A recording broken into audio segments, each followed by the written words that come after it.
یہ ایک حقیقت ہے، رزق کے سلسلے میں پریشان نہ ہوا کریں، وعدہ حق ہے۔ ممکن نہیں ہے کہ وہ کسی کو وجود عطا فرمائے اور اس کی ضرورتوں کو پورا نہ کرے، ممکن نہیں ہے۔ دنیا میں غریب سے غریب انسان، محتاج سے محتاج انسان اگر کسی کو اپنے گھر مہمان بلاتا ہے تو پہلے میزبانی کی چیزیں درست کر لیتا ہے۔ وہ مہمان سوئے گا کہاں، وہ مہمان کھائے گا کیا، یہ انتظام پہلے کر لیتا ہے۔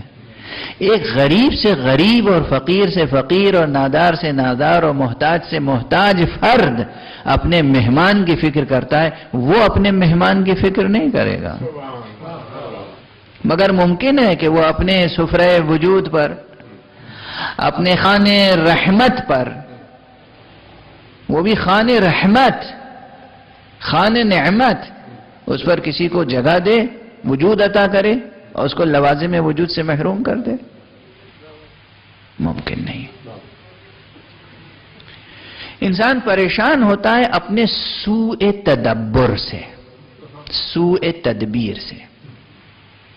پلاننگ صحیح نہیں کرتے، پروگرامنگ صحیح نہیں کرتے، منصوبہ بندی نہیں کرتے، منصوبہ سازی نہیں کرتے، اپنی صلاحیتوں کو بروئے کار نہیں لاتے، اپنی انفرادیتوں کو خود مٹا دیتے ہیں، اپنا خود قتل کر لیتے ہیں۔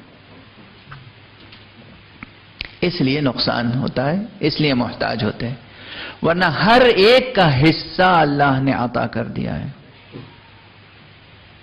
اور ہے ممکن نہیں ہے کہ انسان کا رزق اللہ کی طرف سے نہ ملے، ممکن نہیں ہے۔